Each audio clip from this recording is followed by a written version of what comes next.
શ્રી વલ્લભાધીશ કી જય, શ્રી ગુસાઈજી પરમ દયાલ કી જય, શ્યામ સુંદર શ્રી અમને મહારાણી કી જય, શ્રી હરિરાય મહાપ્રભુ કી જય, ગોકુલનાથ કી જય. આપણે ગોપી ગીત વિશે જોઈએ છે. તેમાં 8મો શ્લોક આવ્યો છે. મધુરયા ગિરા વલ્ગવાક્યયા બુધ મનોજયા પુષ્કરે ક્ષણ વિધિ કરી રીમા વીરમુહ્યતી ધર સિધુના ડડ પ્યાય સ્વનઃ. પુષ્કરે ક્ષણ મધુરયા ગિરા વલ્ગવાક્યયા બુધ મનોજયા મિહતી વિધિ કરી રીમા વીર અધર સિધુના ડડ પ્યાય યસ્વનઃ. હે કમલલોચન, તમારી વાણી મધુર છે, વાક્ય રચના મધુર છે, એથી મોટા જ્ઞાનીઓ પણ આનંદમગ્ન બની જાય છે. એથી અમે પણ મોહ પામી અને તમારી દાસી બની ગઈ. માટે હે વીર, તમારા એ અધરામુખથી અને અમને તૃપ્ત કરો. ભાવાર્થ: ગોપીઓ એમ કહે છે, ગોપીઓ કૃષ્ણને પુષ્કર એ ક્ષણ એટલે કમલલોચન કહીને સંબોધે છે. કમલલોચન એ છે જેની કમલ જેવી સુંદર આંખો છે, નિર્મળ દ્રષ્ટિ છે, જ્ઞાન દ્રષ્ટિ છે, જ્ઞાન પ્રાપ્તિનું સાધન નેત્ર છે, જ્ઞાનેન્દ્રિયોનું પ્રતિનિધિ નેત્ર છે. માટે નેત્ર એ જ્ઞાનનું પ્રતીક છે. ભાવોનું આશ્રય સ્થાન હૃદય છે, હૃદયના ભાવોને વ્યક્ત કરવાનું સાધન નેત્ર છે. શુદ્ધ મુક્તિ મૃદુતાનું પ્રતીક કમલ છે.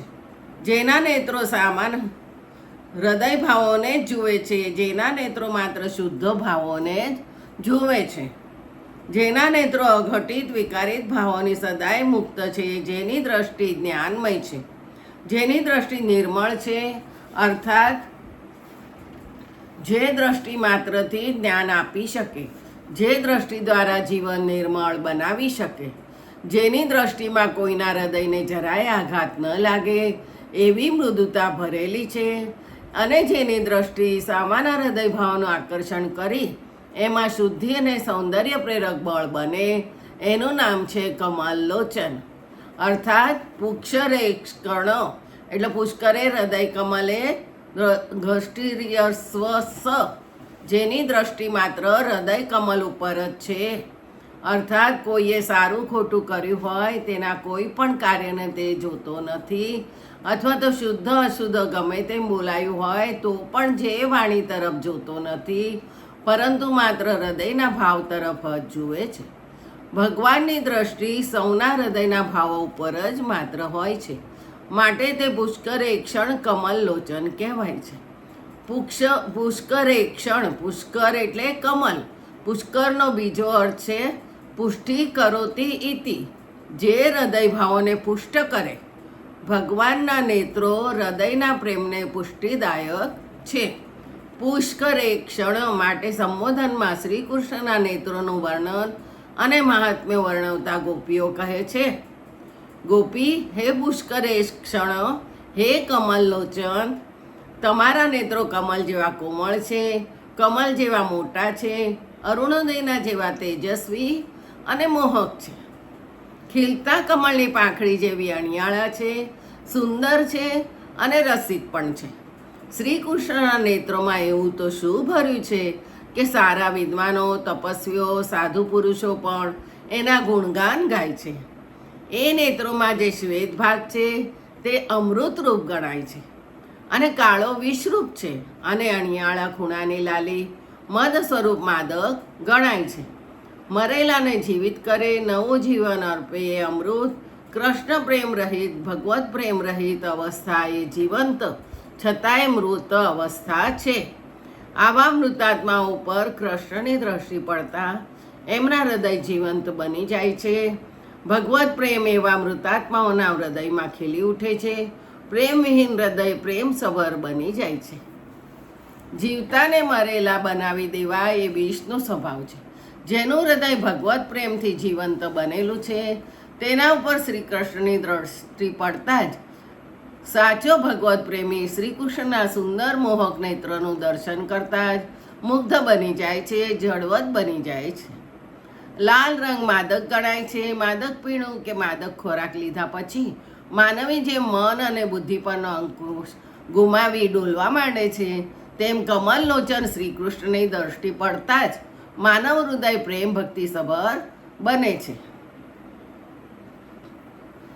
અને ભાવુકતા ભક્તને ઝુકાવી દે છે, ડોલાવી દે છે. પ્રેમના ઉન્માદમાં ભક્ત સંસારનું સ્થાન ભાન ભૂલી જાય છે અને નાચવા કૂદવા માંડે છે. આમ પુષ્કર એક ક્ષણ કમલલોચન કહીને ગોપીઓ કૃષ્ણની સર્વ પ્રાણીઓને ડોલાવી દેનાર, મંત્રમુગ્ધ કરનાર, હૃદયને જીવંત બનાવનાર, સર્વાંગ સુંદર સ્વરૂપે પ્રતિષ્ઠા કરવા માગે છે. ગોપી પુષ્કર એક ક્ષણ વિરમોહ્યતી. હે કમલલોચન, આ તમારી સખીઓ મોહ પામી રહી છે, મુગ્ધ બની રહી છે, ભાન ભૂલી રહી છે. સામાન્ય રીતે વીર સંબોધન પુરુષ માટે વપરાય છે, પરંતુ આ તો પ્રેમ ભૂમિની વાત છે. ગોપીઓ પોતાની સખીઓને હરિવીર કહીને બોલાવે છે. કૃષ્ણ કહે છે, હું ક્યાં કહું છું કે તમે મોહ પામો? ગોપી કહે, તમે નથી કહેતા, પણ તમારી વાણીમાંથી નીકળતી મીઠી મીઠી વાતો અમારા મન ઉપર જાદુ કરી દીધો છે. તમારી વાણીમાંથી સદાય માધુર્ય, મધુરતી, ક્ષરતીથી મધુર ઝર્યા કરે છે. ભગવાનની વાણીની મધુરતા ઉપર દેવતાઓ પણ મુગ્ધ બને છે. એ પણ જ્યારે સંકટમાં સપડાય છે, ચિંતામગ્ન બને છે, ત્યારે ભગવાનને પ્રાર્થના કરતા કહે છે, હે પુરાણ પુરુષ ભગવાન, આપની મધુર વાણીથી અમારી ચિંતા કષ્ટ આપ દૂર કરો છો. અને ભગવાનની વાણીમાં રહેલા માધુર્યનો આસ્વાદ લેવાની તક તો તપસ્વીઓ, ઋષિમુનિઓ અને મોટા જ્ઞાની પુરુષો પણ ચૂકતા નથી. કૃષ્ણની વાણીમાં એવું તે શું ભર્યું છે? ગોપીઓ કહે છે, એમાંથી સતત મધુરતા વહી રહી છે, ઝરી રહી છે. મધુરતાના ગર્ભમાં શું ભર્યું હશે? કૃષ્ણ ગોપીઓના હૃદય ભાવને ઢંઢોળે છે.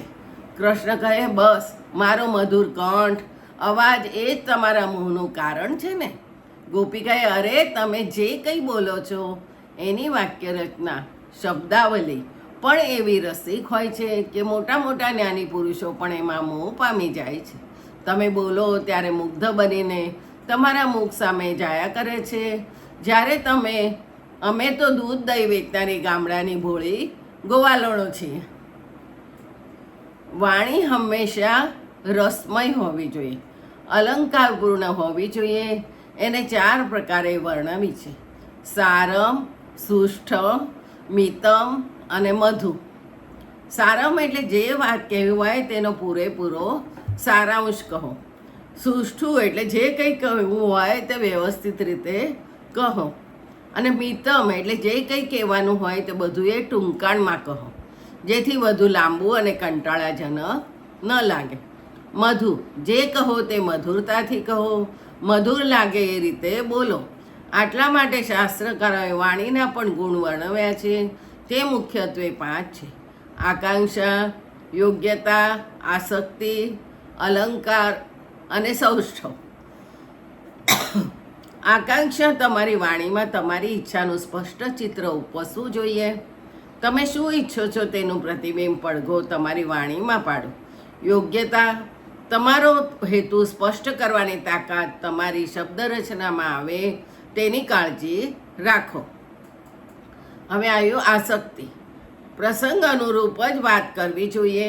કોઈ ભોજન કરવું હોય ત્યારે પોતાને ઝાડા ઉલટી થવાની વાત કરવી એ શિષ્ટતાની વિરુદ્ધ છે. એવી રીતે તમારી વાણી સાંભળવામાં સામો આસક્ત થાય, સાંભળવી ગમે તેવી રીતે બોલો. અલંકાર, વાણી તમારી અલંકાર, આભૂષણ મિશ્રિત હોવી જોઈએ. કોઈકને કહીએ કે તમારા કુટુંબીના મૃત્યુની વાત સાંભળીને તો મારી છાતી જ બેસી ગઈ, જાણે હૃદય બંધ થઈ ગયું. આમાં ખરેખર તો છાતીની પાછળીઓ નથી ચપ્પડ થઈને પાપડ જેવી થઈ ગઈ કે નથી હૃદય બંધ થઈ ગયું, પણ બોલવાનું એવું. દુઃખની માત્રા વ્યક્ત કરવાની એક રીત છે. સૌષ્ઠવ, સૌષ્ઠવ એટલે વાણી એવી સંપૂર્ણ બોલો કે સાંભળનારું મન આનંદથી પ્રફુલ્લિત થઈ જાય. અને આમ સમજપૂર્વક બોલાયેલી વાણીની અસર ચમત્કારિક હોય છે.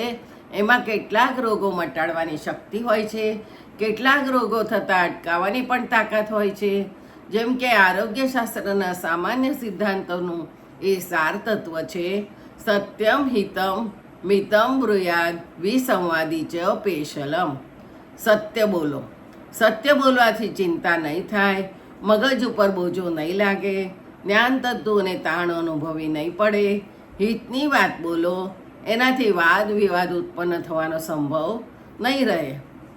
થોડું ઓછું બોલો, તો તમને શ્રમ ખૂબ ઓછો લાગશે. બોલવામાં સામાન્ય રીતે વધુ શ્રમ લાગે છે. વિવાદ ઉત્પન્ન થાય એવું ન બોલો, અને જે કંઈ બોલો તે નિશ્ચયાત્મક બોલો. આ સ્વભાવ કેળવવાથી ચિંતા નહીં, તેમજ બોલનાર સાંભળનાર કટુતા કડવાશ નહીં આવે. કૃષ્ણની વાણી તો એવી મધુર છે, એની વાક્ય રચના એવી અદ્ભુત હોય છે કે એમાં તમામ રસો સ્વાભાવિક રીતે જ સમાવિષ્ટ બની જાય છે. ગોપીઓ કૃષ્ણને કહે છે, શ્યામ સુંદર, તમારી અદ્ભુત વાણીથી તો મોટા મોટા જ્ઞાનીઓ પણ મુગ્ધ બની જાય છે. શ્રુતિ એ ભગવાનની વાણી કહેવાય છે. ગોપી કહે છે, વિધિ કરેરીમાં મુહ્યતી. મોટા મોટા જ્ઞાનીઓ જો તમારી વાણીથી મોહ પામે તો અમે તો તમારી દાસી છીએ. દાસીઓ છીએ, કિંકરીઓ છીએ. કિંકરી એટલે દાસી, એટલે મોહ પામીએ એમાં નવાય શું?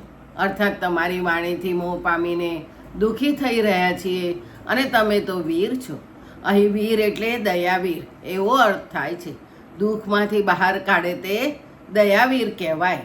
વીર હે દયાવીર, સુંદર વાક્ય રચનાવાળી મોહક રસમય મધુર વાણીથી મોટા જ્ઞાની પુરુષોને મોહ પમાડો છો. તે વાણી રૂપ અધરામુદથી અમને તૃપ્ત કરો છો. જય શ્રી ગોકુલેશ. બીજું આવતીકાલે.